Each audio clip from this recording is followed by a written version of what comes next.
Hello दोस्तों, स्वागत है आपका मेरी एक नई वीडियो में। तो दोस्तों, आज मैं आपको एक ऐसी कहानी बताऊंगा जो आपने कभी बचपन में पढ़ी होगी। तो दोस्तों, स्टार्ट करते चलो कहानी को। दोस्तों, एक बार एक छोटी सी लड़की थी, उसका नाम था परी। वो बात बात पर गुस्सा होती थी। उसकी माँ उसे समझाती रहती, परी बेटा, इतना गुस्सा होना अच्छी बात नहीं है। लेकिन फिर भी उसके स्वभाव में कोई बदलाव नहीं आया। एक दिन परी अपना होमवर्क करने में व्यस्त थी। उसकी टेबल पर एक सुंदर सा फूलों से सजा पॉट रखा था। तभी उसके छोटे भाई का हाथ उस पॉट से टकराया और गिरने पर उसके कई टुकड़े हो गए। उसके बाद तो परी गुस्से से बौखला उठी। तभी वहां उसकी माँ ने एक आईना लाकर उसके सामने रख दिया। तब गुस्से से परी ने अपनी शकल आईने में देखी, जो कि उसके लिए बहुत ही बुरी लग रही थी। अपना पैसा बिगड़ा हुआ चेहरा उसकी माँ ने कहा, देख परी, तुमने तुम्हारी शकल आईने में कितनी बुरी लगती है, क्योंकि आईना कभी झूठ नहीं बोलता है। अब परी को पता चल गया था कि गुस्सा करना कितना बुरा होता है। तभी से उसने गुस्सा न करने का एक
दोस्तों एक समय की बात है। विमल बहुत परेशान था। उसे समझ में नहीं आ रहा था कि वो इस परिस्थिति से कैसे निपटे।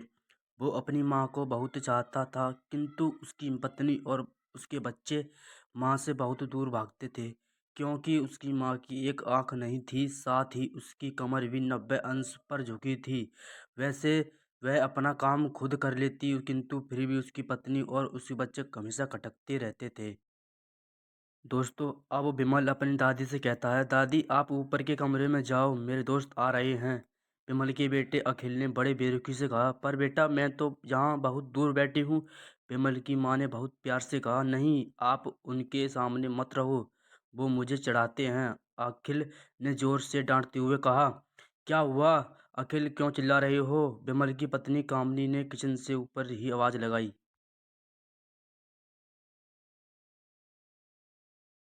दोस्तों अब विमल कहता है, देखो ना माँ, ये दादी यहीं ड्राइंग रूम में बैठी हैं और मेरे दोस्त आ रहे हैं। अखिल ने शिकायत भरे लहजे में कहा, माँ जी आप ऊपर चली जाओ, क्यों हम लोगों की लजबाती हो? कामनी ने बेटे का पक्ष लेते हुए कहा। बेचारी सरस्वती चुपचाप उठकर सीने के सहारे ऊपर जाने लगी। कमर झुकी होने के कारण उन्हें ऊपर चढ़ने में बहुत परेशानी हो रही थी, किंतु वो पूरी ताकत से ऊपर ऊपर के एक अकेले कोने वाले कमरे में जाकर बैठ गई।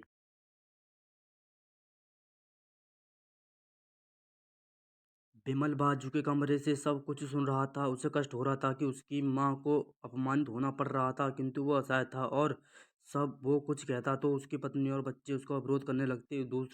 उनके तर्क भी सहने लगते हैं, क्योंकि वो एक प्रशासनिक अधिकारी था। उसका सामाजिक स्तर बहुत ऊंचा था। उसकी ससुराल भी एक उच्च घराने में थी। वह चुपचाप इस तरह हर दिन अपनी माँ को अपमानित होते देखता रहता था। जैसे ही दोस्तों रात होती है तो रात को विमल की पत्नी ने कहा, देखो जी अब कुछ करो। कल कलेक्टर साहब की पत्नी आई थी माँ जी, अपनी देसी धुनधारा में उनसे मिली। मुझे बहुत शर्म आ रही थी कि बताते हुए कि यह मेरी सास है। मैंने कह दिया कि दूर की रिश्तेदार हैं, इलाज कराने आई हैं। विमल को रोना आ गया, किंतु फिर भी वह चुप रहा। उसे समझ में नहीं आ रहा था कि वो क्या करे। उसके बाद दोस्तों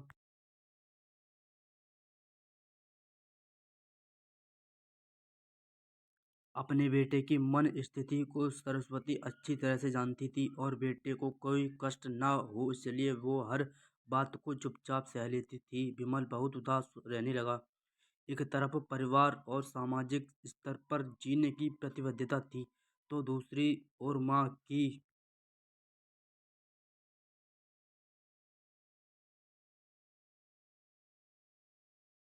उसके बाद दोस्तों आखिर माँ से अपने बेटे की यह हालत नहीं देखी गई। एक दिन उसने अपने बेटे से कहा, विमल बहुत दिन हो गए हैं, मैं अपने गांव जाना चाहती हूँ, मुझे वहाँ पहुँचा दो, मेरा यहाँ मन नहीं लग रहा है। किंतु माँ वहाँ तो कोई नहीं है, तुम्हारी देखभाल कौन करेगा? विमल ने आश्चर्य से कहा।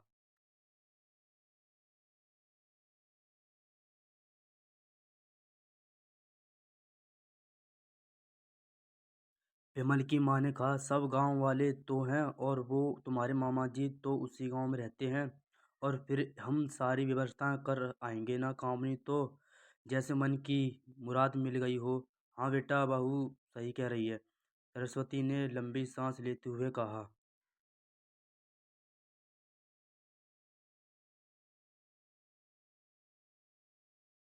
लेकिन दोस्तों विमल जानता था कि गांव में माँ की देखभाल करने वाला कोई नहीं है, लेकिन अपनी पत्नी की जिद के कारण वह अपनी माँ को गांव छोड़ने पर विवश हो गया।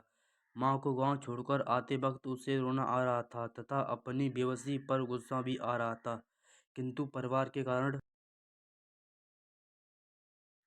पत्नी और समाज ने उसके इन मनोभावों को दबा दिया और वो सुकून सा महसूस करने लगा। कुछ दिनों के बाद उसके चाचा जी, जो अमेरिका में रहते थे, आने वाले थे।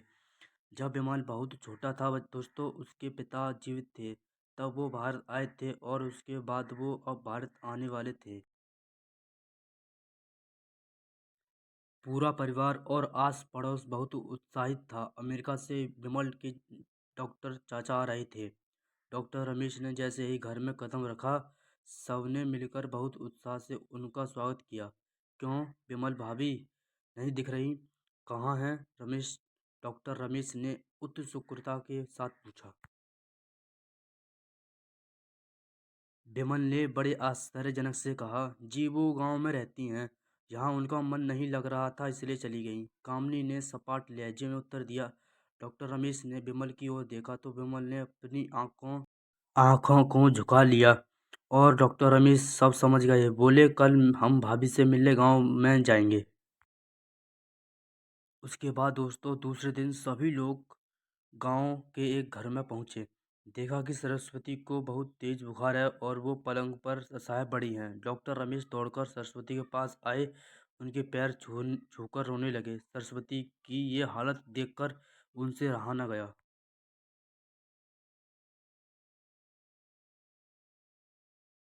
डॉक्टर रमेश ने कहा, वाह बेटा विमल, तूने तो अपनी माँ का नाम उजागर कर दिया।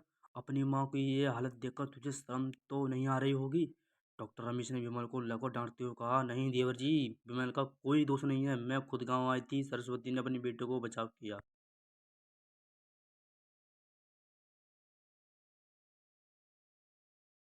मुझे सब पता चल गया है भाभी, आप चुप रहो।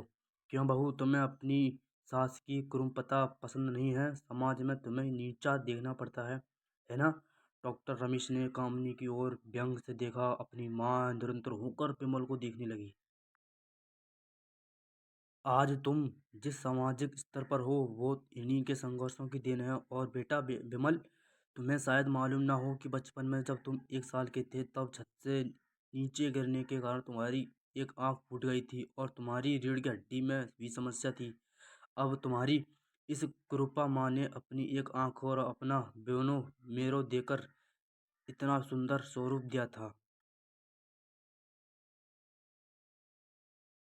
कामनी बेटा, इतने साल तो संघर्ष करके बेटे को प्रशासनिक अधिकारी बनाने वाली इस संघर्षशील औरत की तुम दोनों लोगों ने यह दशा कर दी। तुम्हें ईश्वर का भी माफ नहीं करेगा। डॉक्टर रमेश की आंखों से अश्रु जलधारा बह रही थी। अब भाभी, आप मेरे साथ अमेरिका जाएंगी, यहाँ इन स्वार्थी लोगों के बीच नहीं रहेंगी। डॉक्टर रमेश ने सरस्वती से कहा। विमल को तो काटो तो खून नहीं था। डॉक्टर रमेश जो उसके चाचा थे, उन्होंने जो राज बताया उसके बाद तो विमल को यही लग रहा था कि इसकी ज़्यादा पापी इंसान इस दुनिया में कोई और नहीं है। वह दौड़ता गया और अपनी माँ सरस्वती के कदमों से लिपट गया। माँ, मेरा अपराध है। अच्छा,